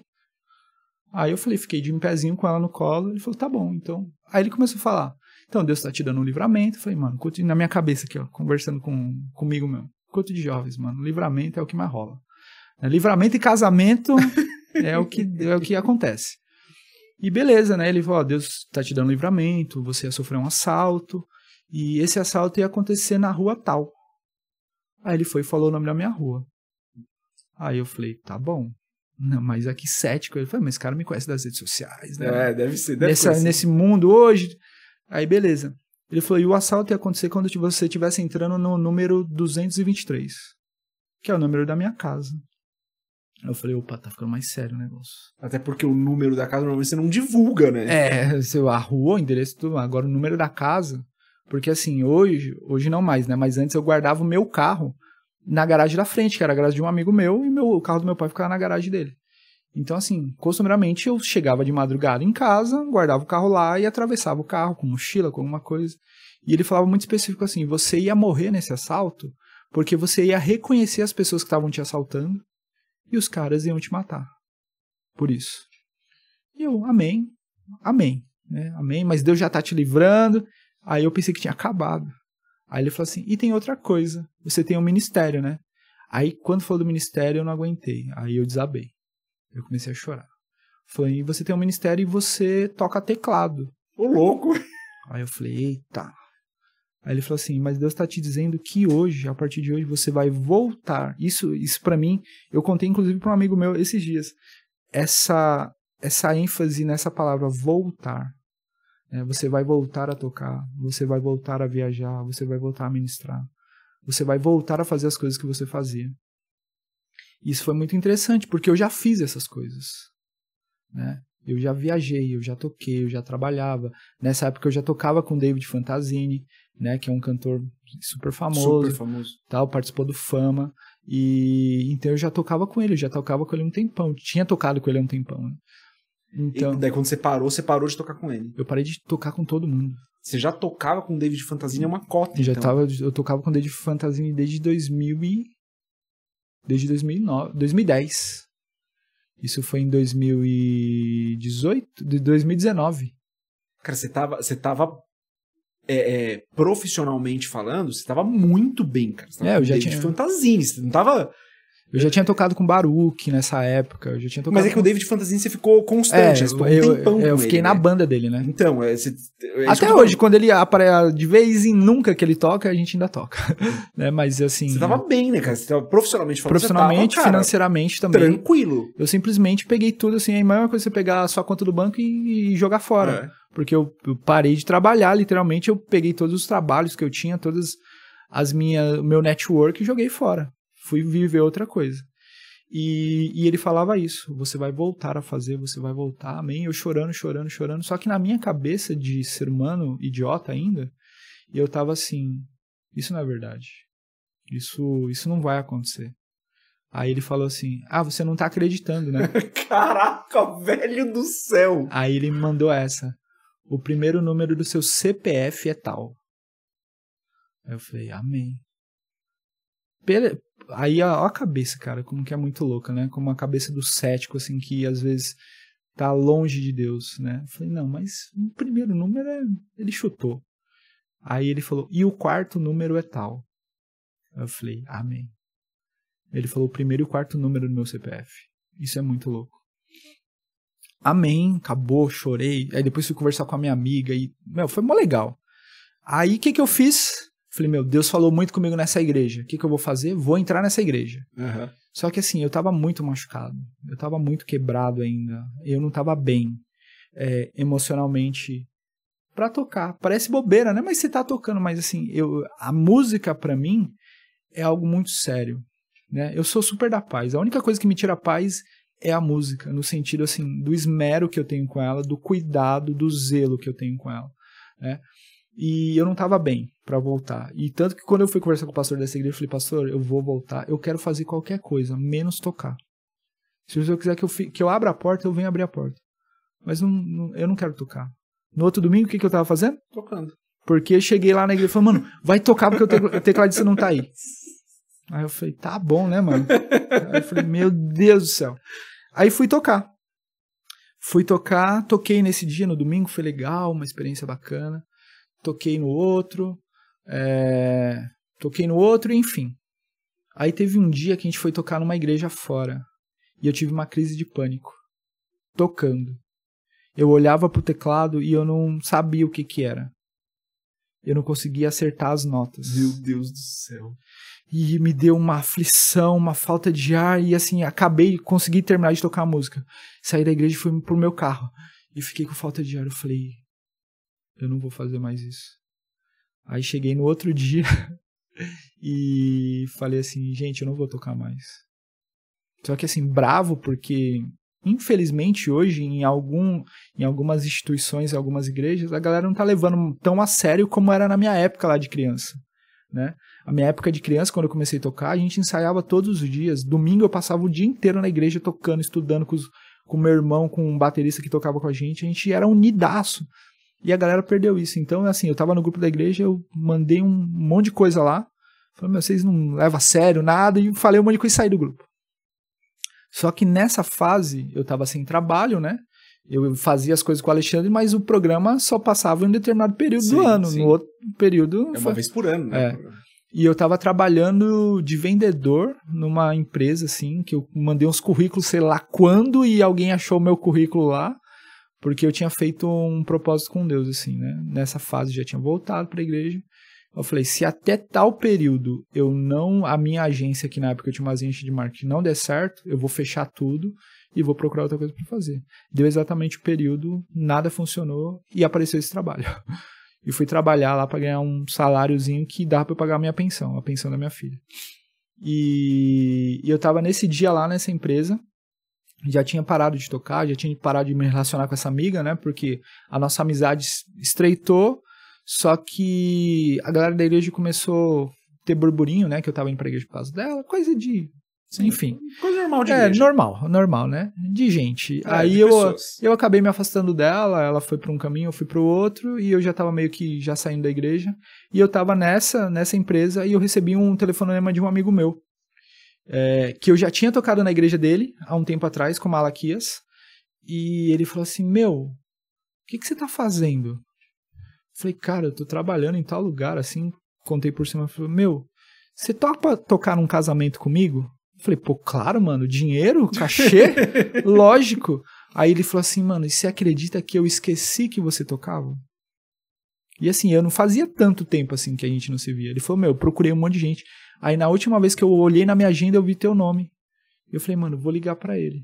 Aí eu falei, beleza, mano, só que arruma um teclado pra mim, porque eu tô sem teclado. Ele falou, como assim você tá sem teclado? Eu falei, eu tô sem teclado. Aí toquei nesse casamento com ele. Assim, eu estava tocando, mas não estudando como eu sempre estudei, né? Então toquei mais ou menos, mas ele gostou. Enfim. E aí ele falou, você tem que ir pra minha igreja. Eu falei, mas como assim? Ele falou, não, é que a gente tá reestruturando a igreja, então a gente tá precisando de um diretor musical lá. Você quer ir pra lá? E eu falei, mano, beleza. Aí ele falou, então faz uma proposta de trabalho e me apresenta e a gente vê. Contratado. Contratado para ser diretor musical da igreja. Aí eu peguei, fiz uma proposta de trabalho com um período de aulas, né, para criar uma conscientização da igreja sobre a importância da música e tal, para dar aula lá. E para ser diretor musical, de montar a banda, de reestruturar a parte musical da igreja. E eu fiz essa proposta, apresentei bonitinho ali, lembrei da parte do marketing ali, fiz uma apresentação bonitona, apresentei para eles, assim, eles falaram, tá bom. Assim, sem pestanejar. Fiz o salário que eu queria e eles falaram, tá bom, você consegue vir domingo já? Aí eu alinhei as coisas da relação de ter saído da igreja para vir para um outro tempo. Falei, meu Deus, tem feito coisas assim. Aí eu lembrei da profecia. Você vai voltar a fazer coisas. Foi muito impressionante, porque essa profecia, ela casou assim, tipo, em um mês de tudo isso acontecer. Sim. Nesse um mês, eu toquei com o André Valadão, quando ele veio para Guarulhos, toquei com ele. Eu ganhei um teclado. Essa história foi muito louca, porque os meus pais, assim, a gente é de família simples, né? Todo mundo muito trabalhador, meu pai, minha mãe, eu, meu irmão. E um dia minha mãe chegou pra mim e falou assim, porque assim, eu tinha um carro na época, e eu falei, como as coisas começaram a acontecer, eu falei, eu vou vender meu carro, vou comprar um teclado. Que é caro, não é? Que é muito caro. Não é uma parada barata. Que é o preço de um carro. E a sorte é que você já tinha o Mac, que você não precisa... o Mac eu ainda sustentei ele. Que era um Mac que eu comprei em 2012, isso era 2018 já, em 2019. Eu fiquei com esse Mac até 2021. Eu troquei de Mac em 2021. Aí eu falei, na minha cabeça já tava assim, mano, vou vender meu carro, nem que eu compre, sei lá, um carro mais baratinho só pra eu poder andar por causa da minha filha e tudo mais, e pra fazer os trabalhos, porque as coisas realmente começaram a acontecer. O pessoal voltou a me chamar a tocar, e eu fiquei, sei lá, esse tempão e ninguém me lembrava de mim. Teve uma outra pastora que me ligou, que foi inclusive essa que trouxe o André Valadão. Ela falou, você acredita que eu esqueci que você tocava? As pessoas se esqueceram de mim. Foi um período assim que Deus colocou na mano. Sabe aquele menino lá? Esquece. Agora eu vou tratar com ele. Depois a gente chama. Depois vocês lembram. Depois vocês lembram dele. E sempre era essa coisa que me falava, você acredita que eu esqueci que você tocava? Eu não lembrava de você? Eu falei, meu Deus, fiquei tanto tempo sem tocar, precisando de dinheiro, precisando trabalhar, e ninguém lembrava de mim. Agora todo mundo quer lembrar de mim. Só que eu comecei a pedir teclado emprestado pros meus amigos. Só que assim, tem hora que não vai dar. Porque os caras também trabalham. E minha mãe viu aquele lance, né? E ela falou assim, um dia ela chegou pra mim e falou assim, o que você vai fazer? Aí eu falei, mãe, eu vou vender meu carro e vou comprar um teclado. Ela falou, tá bom. Aí passou mais uma semana, ela falou, você já achou o teclado? Eu falei, não, mãe, eu nem procurei ainda. Ela falou, então procura um teclado. Só que assim, eu tava, sei lá, falei, vou procurar, eu vou vender o carro, tenho que vender o carro, coloquei o carro pra vender. E ela falou, passou mais uns dias, ela falou, e aí, encontrou o teclado? E eu tinha encontrado o teclado que eu queria. Ela falou, eu encontrei. Ela falou, vai lá testar. Eu falei, mas como assim, mãe? Ela falou, vai lá testar. Já era o Nord. Já era o Nord. Eu já tive outros Nords, era um outro. Aí eu peguei, eu falei, tá bom. Aí fui lá, engraçado, o cara que eu fui ver, o cara era cristão também. Tava se mudando para os Estados Unidos, tava vendendo uns teclados. Aí fui lá, ele falou, vem cá testar. Eu fui testar, a gente tocou junto. Beleza. Aí eu voltei para casa, aí ela falou, e aí, testou? Eu falei, testei. Esse é o teclado que você quer? Eu falei, mãe, esse é o teclado que eu quero.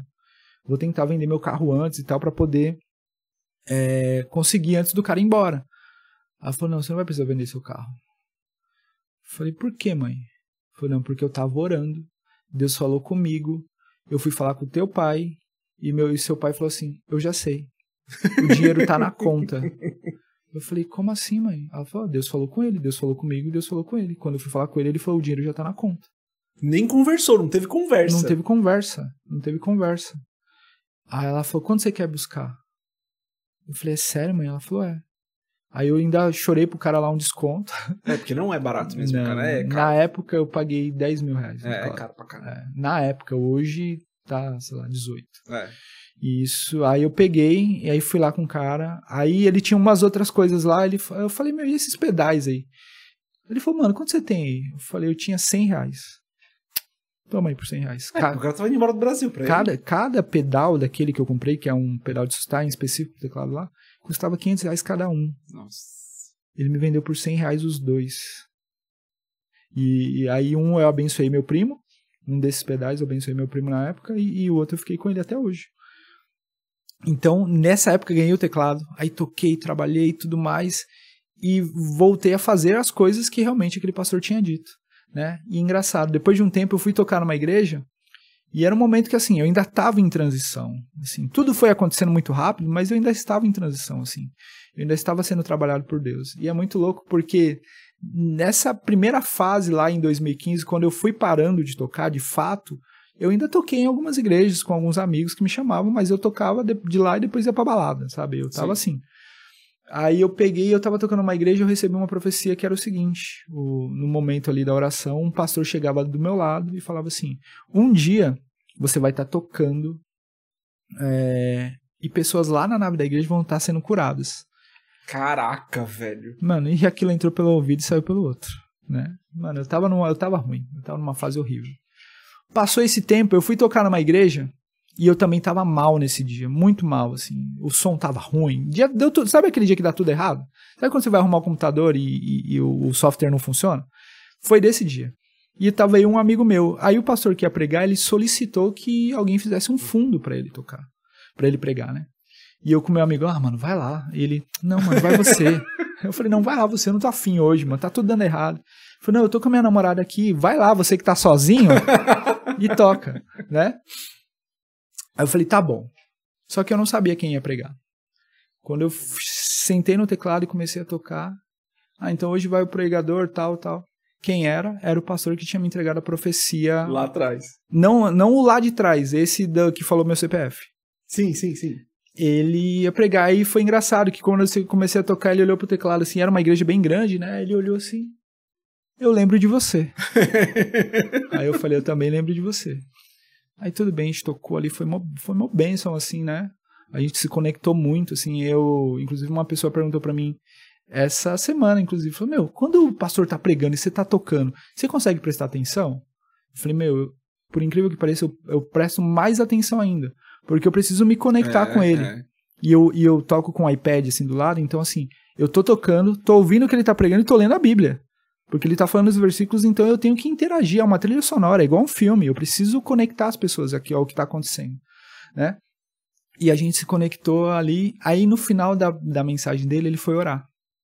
Sabe o que aconteceu? Eu tava orando pelas pessoas, ele chegou lá do lado do meu teclado e falou assim, enquanto você tá tocando, pessoas estão sendo curadas lá na nave da igreja. Ele falou exatamente que eu tinha recebido, sei lá, 3 horas. Outra pessoa? De outra pessoa em outro período, assim. E foi muito emocionante pra mim aquele dia. O mais louco, passou um tempo depois, a noiva dele na época foi fazer aula comigo. Ela e um amigo deles, e ele foi junto. E aí a gente começou a conversar e tal, ele não lembrava de algumas coisas, aí a noiva dele falou, não, eu gravei esse dia. Aí ele não lembrava de mim, assim, lembrava do que tinha acontecido, né? Ele falou, às vezes eu não lembro o que Deus falou comigo, às vezes não era eu, né? E aí eu contei esse testemunho pra ele. Aí ele parou assim, ficou meio pálido, ele era bem branco, ele ficou mais branco ainda. Eu falei, o que aconteceu? Eu falei, é sério que nesse dia eu falei isso pra você? Eu falei, é. Aí ele pegou assim, um adendo. Esse pastor lá, o primeiro que falou, disse que eu estaria tocando. E pessoas iam estar sendo curadas, ele foi específico, estariam sendo curadas de depressão. Uhum. Aí tudo bem, ele falou isso pra mim, no dia ele falou assim, pessoas estão sendo curadas hoje na nave da igreja.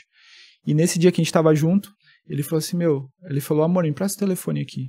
Aí ele foi me mostrar uma mensagem. Ele falou assim, nesse dia, teve uma pessoa que depois mandou uma mensagem pra minha noiva, que falou que durante a nossa oração ali, aquele mover, ela tava sendo curada de depressão.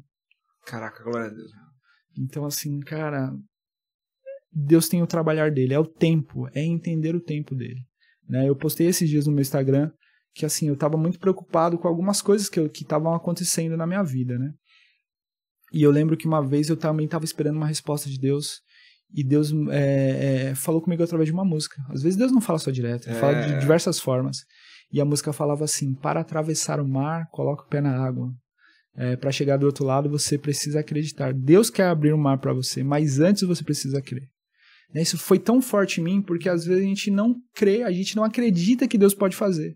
E Deus está fazendo, Ele está trabalhando. Às vezes em silêncio, às vezes quietinho ali, né? Ele falou, espera. Né? E tudo isso que aconteceu na minha vida foi um tempo muito louco, e é um tempo de entender que Deus sempre trabalhou na minha vida, e quando eu não quis escutá-lo, foi quando mais ele estava me escutando. Né? Então, assim, hoje eu conto esse testemunho emocionado pra caramba, porque eu tive que passar tudo isso para que, de repente, alguma pessoa que está nos vendo hoje, e foi o meu intuito de vir aqui, eu orei desde ontem e falei, Senhor, que o meu testemunho, que as palavras que eu fale lá, sejam para edificação de alguma pessoa que está passando por alguma coisa disso. Porque eu sei que, pelo que eu passei, foi para abençoar a vida de outras pessoas. Né? E hoje, falando de hoje, Deus fez tantas coisas, cara, tantas coisas nesse período da igreja lá. Eu virei líder de louvor, cuidei de uma galera, sabe? Nossa, tanta coisa. Deus abençoou tanto, profissionalmente, espiritualmente. E estamos vivendo esse tempo. E hoje você tá tocando... Cara, assim, eu vou ser muito honesto, cara, assim, muito honesto. Foi tão impactante tudo que você falou, de coração, eu tô sendo muito honesto. Foi tão impactante tudo que você falou, é tão importante tudo que você falou, que eu acho que eu não quero entrar em outro assunto, sacou? Eu prefiro que a gente... Eu não tô zoando. Sim. Eu prefiro que a gente marque um outro dia e falar, cara, vamos gravar de novo e vamos falar de música profissional. E daí, cara, a gente fala de outros assuntos, porque foi tão impactante todo o seu testemunho, tudo que você contou, eu não esperava, tá? Eu não esperava.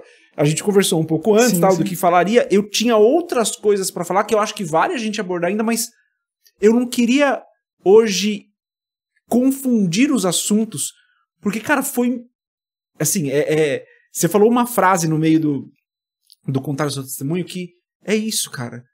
Você falou assim, cara, galera, não sai da igreja, mano. Não sai. É difícil. É difícil, mano. Mas permaneça. Tem problema, tem dificuldade, tem picuinha, tem uma galera que, putz, cara, você não vai se identificar. Mas não sai, cara. Não sai, permaneça. Se você não tivesse saído, quanta coisa talvez não teria sido diferente, sacou? Então, eu penso muito nisso, cara. Eu já falei isso aqui outras vezes. Diferentemente de você, eu não nasci na igreja, não que você tenha nascido na igreja, sim, mas eu fui conhecer o ambiente de igreja através da música, mas eu já tinha 14 anos, eu já estava na adolescência, e cara, eu fui pra igreja, eu estava frequentando a igreja, eu não era crente. Era um frequentador, eu era um frequentador de alguns cultos por conta de amigos não era crente. Então eu fui me converter. Cara, eu já tava ali já era um jovem adulto. Quando eu me converti de verdade, eu falei, cara, é isso. Eu já era um jovem adulto, então eu já sabia como era. E é isso, cara. Hoje eu olho e eu falo, é claro que a igreja tem problemas. É claro que é feita de pessoas, relacionamentos complicados. É claro que a gente enfrenta problemas graves. É claro que o crente enfrenta depressão. É claro que enfrenta uma crise de pânico. É claro que enfrenta uma desordem financeira. É claro que enfrenta. Mas eu sei como é o outro lado. Então, quando você fala para uma galera que, assim como você, começou muito cedo na igreja, ou já veio de berço, não saia, essa é a mensagem que tem que ficar, cara. Não saia da igreja. Permaneça. É difícil. Eu costumo brincar assim, deu errado no bom sentido, quando tinha 2. Né? Teve confusão quando tinha 2. Né? Não imagina agora. Exatamente, quando tinha só 2, tinha confusão. Com tanta gente, com tantos pensamentos, com tanta divergência de assuntos e tantas coisas, é difícil, mas permaneça, assim, permaneça, porque o trabalhar de Deus, às vezes a gente não entende, mas Ele tá cuidando de você, Ele tá alinhando, assim, eu tenho uma experiência de adolescência muito louca, que eu conto, e assim, eu volto a falar, a frisar, eu era muito tímido, eu fui perdendo essa timidez, porque teve uma vez que um líder falou pra mim assim, como é que você quer ser líder de alguma coisa se as pessoas não conhecem o som da tua voz? Tímido nesse nível, né? De não falar. De não falar. Eu falo baixinho. Então, assim, eu falo baixo e já não falava com ninguém. E um dia eu tomei coragem, eu falei num ensaio, assim, dos jovens, na época na igreja que eu tava, tinha 70 jovens. Eu falei, gente, eu queria dar um testemunho. Loucão, assim, do nada. E eu contei um testemunho de criança, sabe? Porque uma vez eu tava em casa... E assim, gente, eu sempre tive insônia. Eu já tinha essa alma de música desde os meus, 12 anos. Um dia eu tava em casa de madrugada e o portão da minha casa era aquele portão vazados, assim, sabe? Eu não sei nem por que eu tô contando isso, não sei nem como é que eu cheguei nesse assunto, mas eu vou falar sobre testemunho. E sobre o que Deus fala, né? E eu tava em casa e de madrugada eu comecei a ouvir um latidinho de cachorro.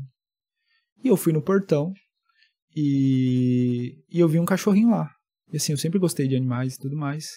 Aí eu peguei e coloquei uma comidinha pra ele, isso era 2h da manhã.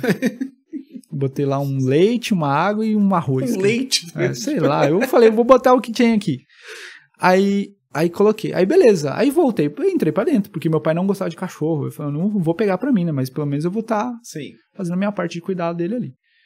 Aí eu continuei ouvindo esse latidinho, eu falei, mano, o que esse cachorro quer, velho?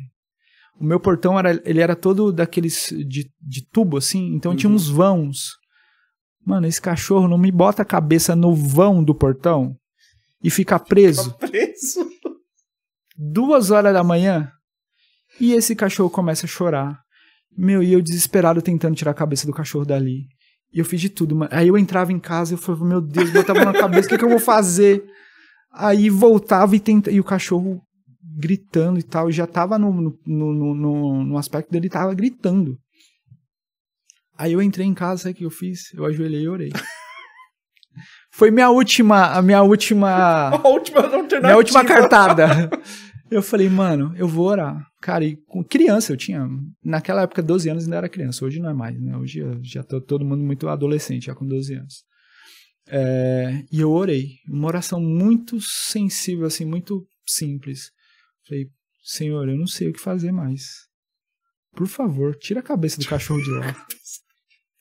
Porque meu pai vai acordar, sei lá. Dá mó estresse. Aí eu falei, amém. Quando eu falei amém, eu não ouvi mais o grunhido do cachorro. Quando eu fui lá fora, cadê o cachorro? Não tinha cachorro. Tinha lá um pires com leite, com arroz e com água. E não tinha cachorro. E eu saí na rua procurando esse cachorro.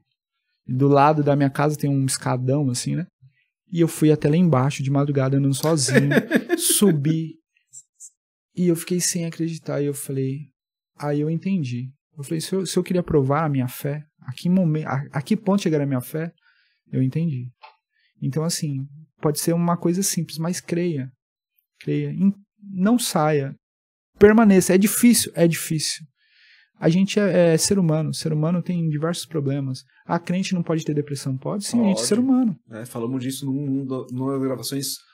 Eu acho que você vai... Não sei se você vai lembrar, mas o pastor Binho, o Kleber... Lembro ele demais. É psicólogo e ele veio falar justamente sobre isso. A gente falou, porque a Tati passou por um processo de depressão putz, cara, intenso e difícil. E a gente veio falar justamente isso. Cara, crente pode passar por esse tipo de dificuldade, cara. Então, assim, é difícil, mas creia. Assim, creia como se fosse a última coisa da sua vida, né?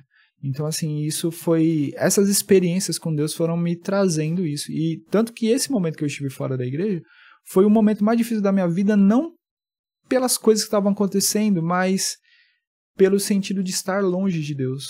Alguém que eu conversava, que eu trocava ideia o dia inteiro, através do meu instrumento, através da minha música, através das coisas que eu vivenciava na igreja, eu simplesmente... É um amigo que você fala assim, beleza, a gente não se fala mais.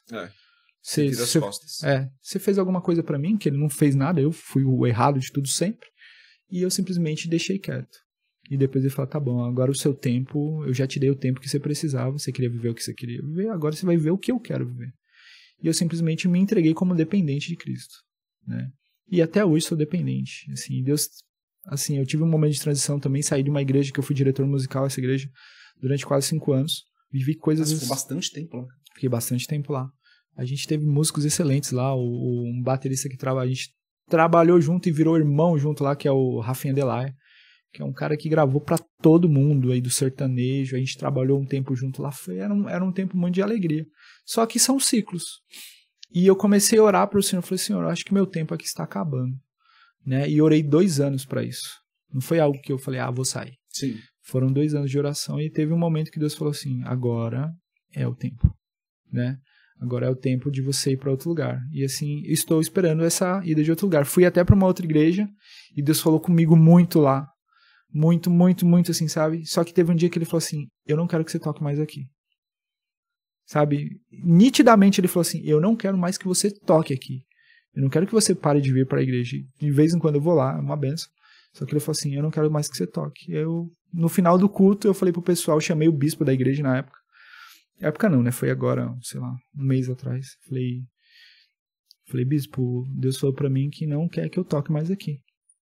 Ele olhou muito sincero pra mim assim e falou assim, Deus falou, só obedece. Só obedece. Só obedece, né? Ele falou assim, porque nesse sentido musical, se você vai pra uma igreja que tem uma certa dificuldade com alguns músicos, quando chega alguém diferente, quando chega um músico e tal, ou até alguém que ajude, a igreja fica feliz, né? Pô, vai ajudar. Mas ele foi muito sincero, ele não quis me pescar, sabe? Ele foi muito sincero comigo, o Bispo Maurício. Uma bênção. A igreja Impacto Church. Fica... Ah, sei onde é. Então, Impacto Church. Tem uns amigos de lá. E olha que mais louco. Um amigo meu que é de lá, eu não o via há 11 anos. Há 11 anos que eu não vi o Rafa.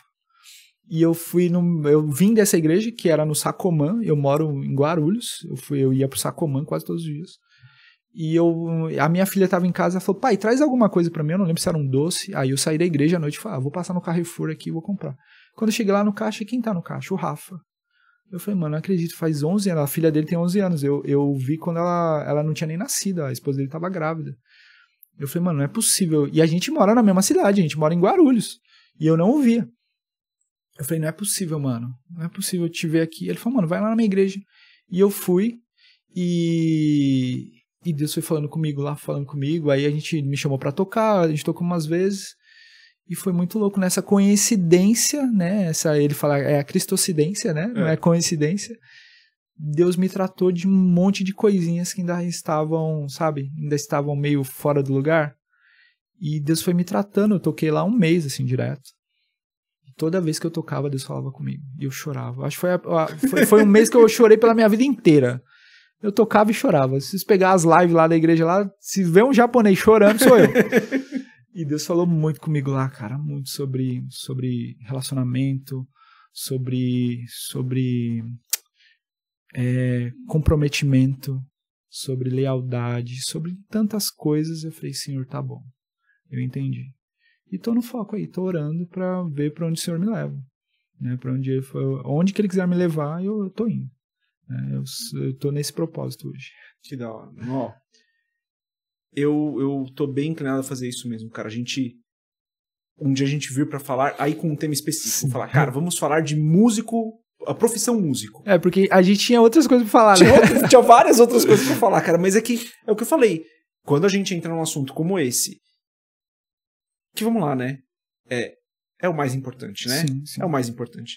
Não tem como falar de outra coisa. Então, cara, assim, pra mim foi impactante ouvir o teu testemunho, Amém. Que era algo que eu não esperava. Eu achei que a gente ia falar de música e putz. Cara, a gente não falou de um monte de coisa da sua vida musical. A gente falou muito mais do Aposan ali, mas tinha muita coisa pra falar. Então eu acho que a gente pode marcar de gravar um dia, talvez você e o Wesley, que o Wesley tá me enrolando pra caramba pra vir. Mas ele é enroladaço. Ele me enrola. Como me enrola? Marca comigo que aí eu trago ele. Isso, eu vou passar na tua casa e trago você. E pra gente falar, porque ele é um exímio músico, não, né, cara? Ele é profissional pra caramba. E eu e o Wesley, a gente tem uma história absurda junto, cara. A gente se conheceu assim, o Wesley fazia aula na escola. Sim, E quem fez a inscrição do Wesley foi a Tati. Eu tava tocando e ele passou na sala do piano e falou assim, aí ficou lá, tipo, me olhando assim. E eu falei, mano, quem é esse maluco? Aí, beleza. Aí, a gente, nessa época, pegava ônibus, né? A gente foi pro ponto juntos e trocamos uma ideia ali. Passou um tempo, o Wesley começou a ser coordenador, começou a dar aula, depois virou coordenador. A gente virou irmãozaço. O Wesley é um irmão, eu amo demais o Wesley. E a gente tava um tempão sem tocar juntos, né? Porque depois que eu parei de dar aula, a gente tocou juntos esporadicamente. Ele tocou com Fantazini também. Sim. Levei ele pra tocar algumas vezes com Fantazini. E teve um trabalho agora, esse DVD que eu falei que eu tava gravando, quem gravou foi o Wesley. Ah, que da hora. Aí apareceu as oportunidades de gravar com o Verbo Vivo e tudo mais. E só que fazia tempo que a gente não tocava junto no palco e tal. E quando teve a oportunidade de gravar esse DVD, eu falei, mano, eu vou chamar o Lely. Aí ele foi mó legal. Foi uma experiência. Muito, né, cara? Nossa, o cara crente, um cara extremamente crente, assim, um dos caras que são um exemplo pra mim, assim. Quando tô com problemas, eu lembro da vida do Lélio, eu falei, o Senhor é com ele e ele vai ser comigo também. Então, Mas me enrola. Enrola, que eu tô pra gravar um vídeo com ele, ó. Mas vamos fazer isso, eu vou falar com ele, pra gente vir falar, aí sim, profissão músico, sim, e dar dicas pra galera que quer entrar na área, dar dicas pra galera que tá na área, mas tá com dificuldade de se posicionar, como você tava falando antes da gente começar a gravar, cara, de posicionamento, porque vocês dois têm uma história cara, minha opinião, vocês dois têm uma história de sucesso profissional. O Senhor Cara, abençoou muita gente. Cara. Vocês tocam com uma galera, cara, com uma galera muito top, assim. Então, assim, vocês têm uma história musical que é admirável. Então, acho que seria legal a gente fazer os três. Eu vou cobrá-lo de novo, falar, Carol... E agora eu vou cobrar também. Eu já vou sair daqui, eu já vou a gente tem um lugar pra ir, nós dois juntos. Ele falou, onde que é? Eu falei, no podcast lá do JCNV. Eu já convidei ele várias vezes, ele falou que ele vai vir. Ele falou, cara, deixa eu terminar algumas coisas, tal, que ele tá fazendo um projeto ali pessoal, mas vamos falar com ele.